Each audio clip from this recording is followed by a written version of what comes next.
Alright everyone, Mr. B here with another Mr. B video. I may or may not be out today, so I'm recording this lesson just in case I am out. This lesson is going to be to show you how to draw your kitchen elevations. I have a sample floor plan here on the screen, no relationship to anyone's I don't think. So I'm going to start with this and I'm going to show you how to draw an elevation of this wall looking at the sink. And the same concept will apply for any other walls that you decide you need to do. Alright, so here we go. I went ahead and made some of these symbols right here, and these are called our interior elevation symbols. We have a couple of them right here. I'll just move them out of the way so you can see. So these are what we call interior elevation symbols, and I would expect to see that on your drawing. Basically, once you figure out what scale you're going to print out your drawing, I think I'm going to print this out at a 1/4 inch scale. All you need to do is make some text at the right size using your text chart, a circle a little bit bigger than your text, and then some solid hatch patterns, usually about at a 45-degree angle. Okay, make some lines first at a 45-degree angle and then hatch pattern, solid hatch. So what these symbols are doing is these symbols are telling us that typically we would need to do an interior elevation looking at all the walls of our kitchen. We're only doing one. So we're going to have a symbol that looks like this over here, the white one. The yellow one is as if we were going to do elevations of all the walls. So pay attention to this because this is going to be a question on your DSA, and make sure you remember this. So you know by now that anytime you have a symbol that looks like this is called a section symbol here, and the information in the middle of the bubble tells us what page to go look at, and the numbers around the perimeter of our arrows or our bubble tells us which view to look at. So if I go to my, down here in the lower left hand corner, if I go to my sheet of paper, you can see here that eventually I'm going to have my floor plan over here. That's going to be view number 1, and I'm going to have my elevation over here. That's going to be view number 2. So this tag right here should say, this is sheet A1, so right here this should say A1 in the middle and number 2 on the top. Okay, and that's going to correspond to this view label over here. So that's the first thing I'm going to do is I'm going to go back in here. I'll double click on this, just a piece of text. It's going to be sheet A1 and it's going to be view number 2, and now my symbol is okay. I can move this out of the way because I don't need it. Alright, and that's what we call our interior elevation symbol, and of course it's on its own layer. Alright, and so I'll move that to the symbols layer. And there we go. So now we're all set. So we're telling the reader that we're standing right here. The arrow represents which way we're looking, and that's the elevation that we're about to draw. So here we go. Alright, before we start our elevation, just a quick review of the plan here. This is similar to what your plan should look like. All right, I have these greenish or yellowish lines. Those are the edge of my countertops. I got these dashed lines right here. Those represent our base cabinets, and they're set back 1 inch from the countertop. We have some dashed orangish lines, I guess, here along the top. Those are our wall cabinets or our wall shelves, whatever we choose to design in. Here are labels that tell me what these are. This is a 24-inch base cabinet right here with drawers. This is a 24-inch wide base cabinet with just doors on it. This is a 30-inch wide sink base for my sink. This is my dishwasher right here. And this cabinet here is my Lazy Susan cabinet. And you already know what that is. You know what all these cabinets look like. Here's an 18-inch drawer unit, so there's 3 drawers here. And there's our range with our hood over it and our island. Okay, and there's our refrigerator over there. So I'm going to keep it nice and simple. I'm going to draw the elevation if I'm standing here looking this way. Okay, we're all squared away, and here we go. Now we're going to use our orthographic projection technique that you remember going way back from freshman year. And basically all we're going to do is we're going to project some lines up here to the top, and we're going to make our elevation right here. Alright, so get ready. This should be nothing new, although you haven't done it in a while, so maybe it is new. Oh, wait a minute, you did it to create your elevations of your pool house. That's right. Yeah, okay. Alright, first thing I'm going to do is make some layers for my elevation. So I'm going to go ahead and do this really quick. Here, I'm going to call them I for interior dash ELEV for elevation, and then the line weights that I told you guys to use before. You can set any colors you want. Okay, pick any colors you want, and then the line weights will correspond to whatever you're naming your layers. Okay, so I'm going to go ahead and make 4 or 5 new ones based on my line weights, and then I'll be back. Alright, so I've gone ahead and made my elevations. So here's my elevations. Take a snapshot really quick, pause the video. I also made a couple for my dimensions that you would put on. I'm not going to put them on because you already know how to do that, and you could look at the sample that I gave you. And then of course one for my text, because you need to put all the sizes on your cabinets on your elevations also, just like the example I gave you. You'll notice here that I set up the line weights to correspond with the elevations, and here we go. So I'm going to make the border first, and the border is always darker, so I'm going to do it on this layer here, and I am going to draw a line up from the end. This is going to be the start of my wall. I'll draw another line over here from the inside of my wall like this. I'll draw another line over here like this, and now I need to decide how high my ceiling is going to be. So I'm going to say my ceiling is going to be 8 feet, so I'm going to offset this line 8 feet up and fillet all this together,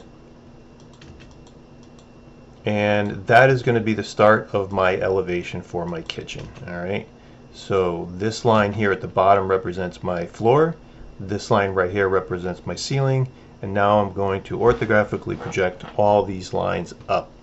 Now my base cabinets need to be a little bit lighter than everything else, so I'm going to do those on my 0.25 layer. Draw a line from there straight up, and now I'm going to just copy this. CO, enter, and I'm going to copy it from here to here to here. Now the hard part is already done. You've already figured out what size all these cabinets are going to be. That's the hard part. Alright, so there's my orthographic projection. Now I'm going to draw my, I guess in no particular order, I can draw my toe kick, which is 4 inches high. So I'm going to draw a line or offset this bottom 4 inches up. Okay, that's going to be the start of my toe kick. I could change the color later. My cabinets, as you know, are 34 inches high, so I'm going to offset this bottom line again 34 inches up. That's going to be the top of my cabinet. And my countertops are 1.5 inches thick, thereabouts, so I'll offset that line 1.5 inches up, and there's the start of my cabinets. Okay, you can see right here is going to start to be my 24-inch wide drawer unit here. This is going to be my 24-inch door unit. This will be where my sink is going to go. I'm going to have a window up here. My dishwasher is going to go right here, and then this is going to be the start of my Lazy Susan, which is going to be a little tricky, so I'm going to save that for last. Okay. Alright, before we continue with our elevations now, just a quick review of our different frame styles. So let me pull this over here, and you can see here that there are basically 3 different kinds of ways your doors will get installed onto your cabinets, and that is going to be one of the ways that you're going to portray or design or show what style you're going for. So we have 3 different basic frame styles.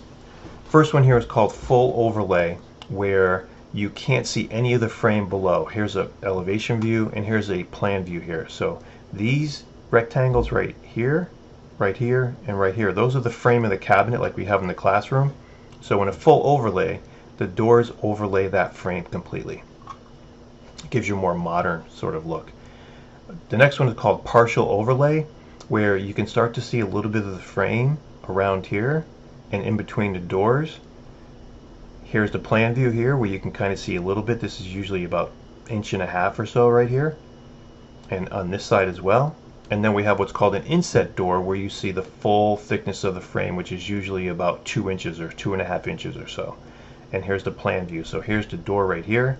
Here's the full frame that's exposed on the ends, and the frame that's exposed in the middle. So I'm going to draw this. I'll draw this inset door here. Okay, you can figure out how to draw all the other ones. I'm going to draw this inset door. All right, and you can read all about these. Here's the website that I got this from, sarahjacquelineinteriors.com. All right, let's start drawing some of our cabinets here. So we'll start here from left to right. We're going to draw a 24-inch drawer unit. So that's going to go right here, and I am going to draw the inset version. So I need to have a 2-inch frame all around here. So the easiest way that I think to do this is I'm going to just set my red layer current. I'm going to make a rectangle from here to here, and then I'm going to offset that rectangle 2 inches in like this, and then there's the start of that cabinet. Now this is going to be a drawer, 3 drawers.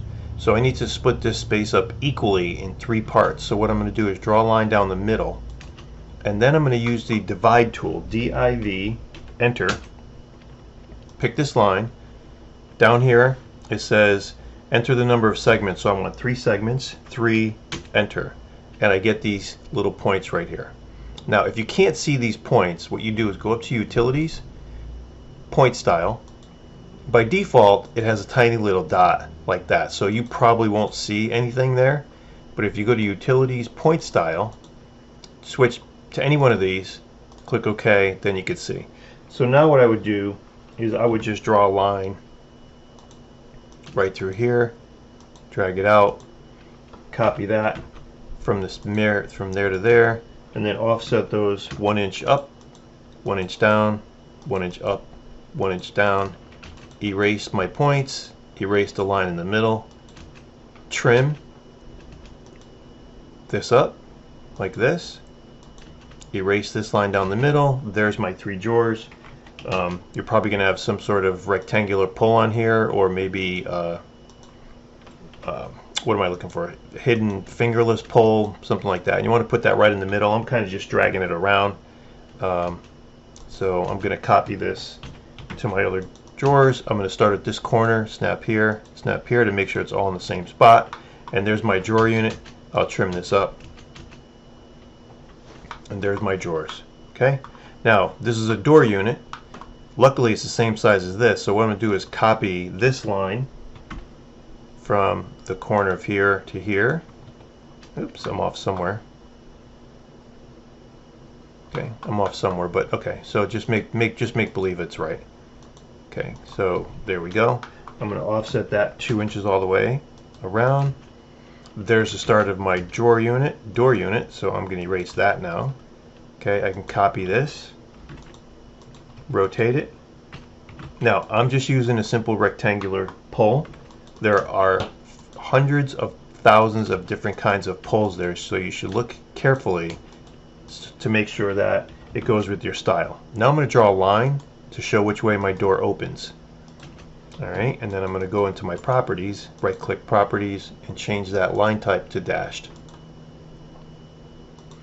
Alright, that's the way your door unit should look. So there's your drawer unit right there. There's your door unit right there.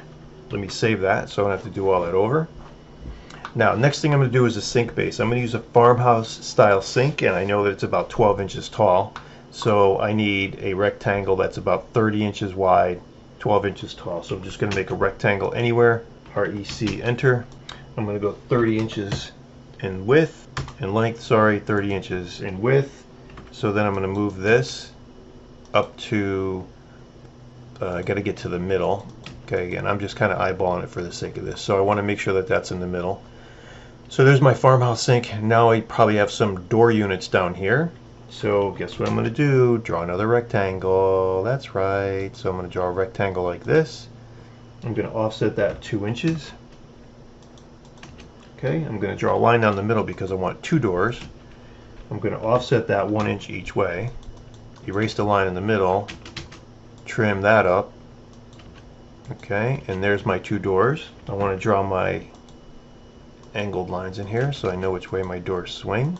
Okay, match properties with this because I want these to be dashed. So MA, enter, and then you could put your poles on here. These poles are a little bit too big, but I'm going to put them on here anyway. So I'm going to snap to that corner and that corner. I'm going to mirror this over to the middle, save that, and then there's the start of my farmhouse sink right there.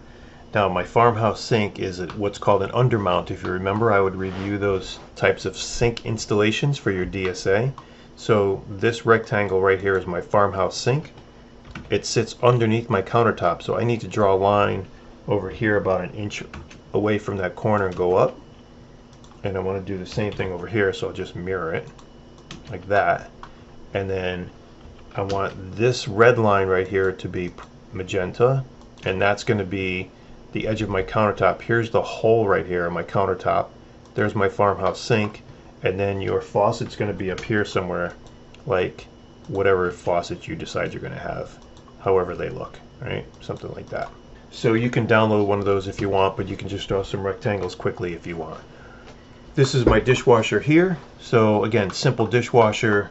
I would make a quick rectangle like this, make sure it's in the middle. That's where your controls will be. We want to show that the door opens.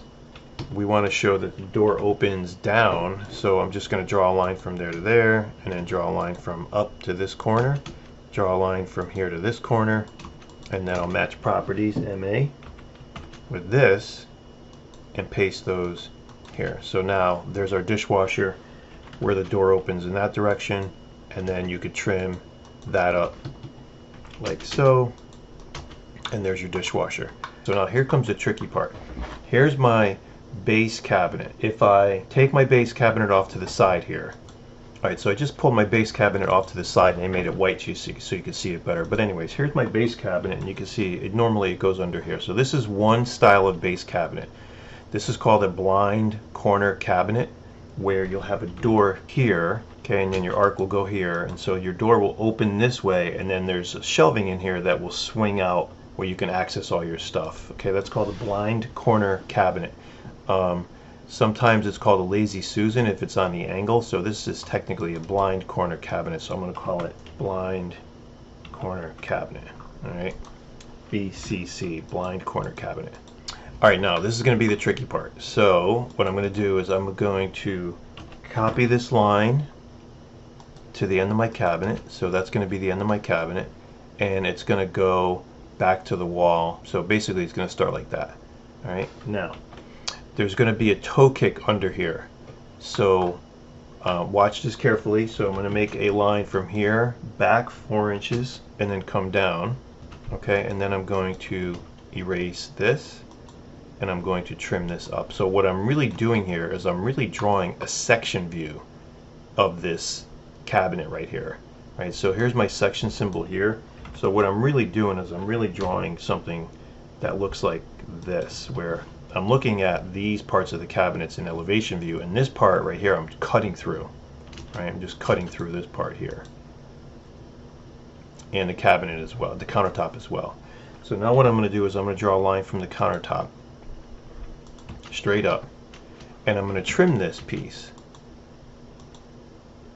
and this little part right here,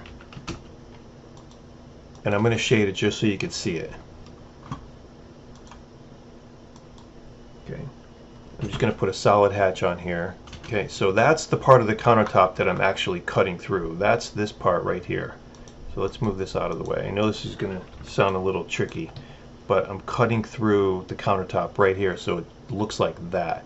Now the cabinet is going to come up like this and be set back 1 inch from the cabinet. So if I take this line and I drag it down here like this, it should line up with the front of my cabinet, and it does. So now you can see this red line represents the edge of the countertop, and this magenta line represents the cabinet. So I'm cutting in section. Right, I'm cutting through it from the side. Right? So there's my cabinet right there. So these magenta lines are what I'm cutting through. This part right here is what I'm seeing beyond this line right here.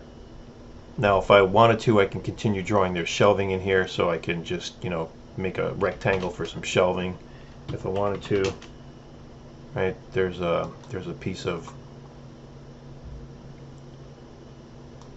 there's a shelf in here, there's a bottom part of the shelf in here, bottom part of the cabinet, right, something that looks like this roughly, right, and then you might have that up here as well inside if you have a shelf inside. So now you're looking at this cabinet from the side, or drawers or whatever. Okay, so there's a quick elevation. This looks a little weird right here. I might draw my 2-inch offset around here just to put a panel in there, even though it won't be operable. So I might just do this, offset that 2 inches. Oops, sorry, go up 2 inches. Hopefully you guys are getting all this. Match properties, because I want it to be lighter, it's in the back. Right, so something like that. That's about all I'm going to do. So the concept is the same whether you're doing upper cabinets or shelves. There's a window up here with that I did not draw.